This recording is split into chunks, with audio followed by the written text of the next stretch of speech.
matandaan natin in the context of the events of the last few days in Panglao and Bohol. And the President said, very simply, we are, meaning we people in government, we are the people's servants, not their lords. I repeat what the President said.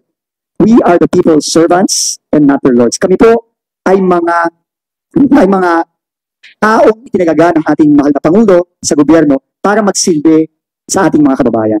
Hindi para maging hari o maging mga taga-api nila. Yun po ang klarong-klarong sinabi ng ating mahal na Pangulo nung ilang linggo pa lang nakalipas. We are the people's servants and not their lords.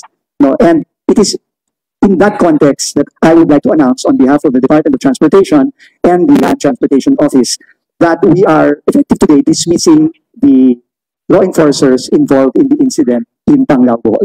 They are hereby dismissed immediately. No?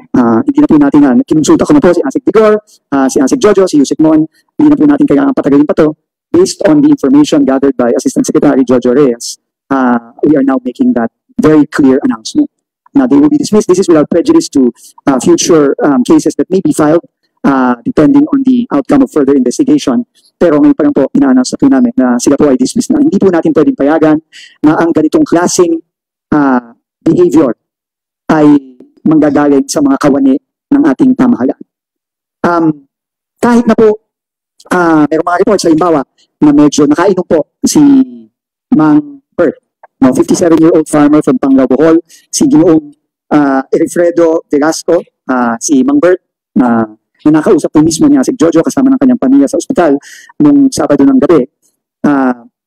Kahit na po totoo yun, na nakainom siya, kahit na po totoo na may hawak siyang patalim na I was informed, yun naman po talaga ay hawak-hawak nilang madalas dahil siya nga po ay isang magsasaka, no? At ginagamit yun kapag siya nagtatrabaho sa kanyang sakahan.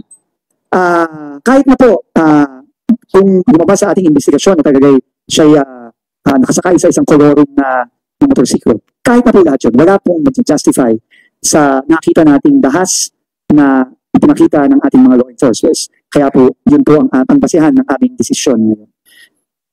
Aparte po dun sa desisyon namin ngayon, ako po ay gustong mag-anunsyo din na magtatayo po ang DOTR ng isang task force to be headed by Assistant Secretary Jojo Reyes. Isang task force that will be conducting a sweeping review of all policies and regulations covering the use of motorcycles by both the LTO and the LTFR. Kailangan po natin repasuhin at reviewin ang current na mga regulasyon kasi po baka naman po ito din po ang nagiging source ng abusive behavior ng ilan sa ating mga law enforcers. So kailangan po natin pag-aralan yan. No? Alam mo po ako, nung ako'y wala pa sa DOTR, no? Siguro kayo din nakikita nyo, marami po tayo laging nakikita ng mga kapatid natin, ng mga kababayan natin na nagmumotorsiklo, naglaging pinapara at tinatabi ng mga law enforcers sa daan. Lagi ko halos araw-araw po pag ako'y bumabiyahe, nakikita ko po na pinapara sila at sila'y ina-apprehend ng mga iba't ibang law enforcement agencies. At nagtataka po ako sa loob ko, no? Hindi ko naman po alam na ako'y mailalagay dito sa posisyon na ito. Pero doon pa lang, tinatanong ko na bakit kaya? No, apparently marami pong mga rason. No? Kasama na rin yan, yung minsan wala silang plaka. Nung nakapasok po ako sa DOTR, itong nakaraang linggo pa lang, nalaman ko po, 10 taon na po ito ng problema, itong kawalan ng plaka sa mga motorsiklo. So sa loob ko, bakit natin sila pinapahirapan na wala silang plaka? Kaya ang gobyerno naman pala ang nagkulang sa kanila, hindi nagbigay ng plaka sa kanila na halos 10 taon na nakakalipas. Hindi pa po. So kasama ito sa mga ehemplo na gusto kong ipa-review po kay Assistant Secretary Jojo Reyes. No? Kasi hindi po natin pwedeng gamitin ang poder, ang otoridad, para po pahirapan ng mga kapwa natin Pilipino. Dapat ang poder, ang otoridad, ginagamit po natin para po protektahan sila at paginhawain ang kanilang pang-araw-araw na pamumuhay. Hindi po para gipitin sila. Hindi ko po ginagawa.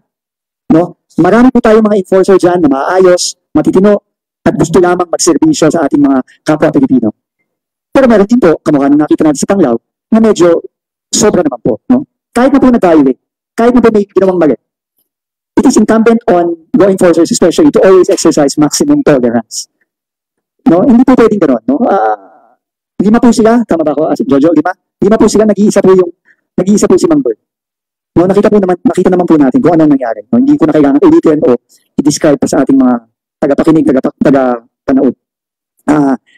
So, hindi po natin ito tolerate ito. Hindi ito tolerate ng ating mahal na Pangulo. Sinabi nga po niya, ulitin ko, we are the people's servants, not their lords. Hindi po tayo nandito para maghari-harian sa ating mga kababayan. Nandito po tayo para magserbisyo at protektahan sila. So with that po, no, with those two announcements, I would like to now pass it on to Assistant Secretary Vigor Mendoza for his words also, and then we can open the floor for to a few questions. Asik Vigor, thank you very much.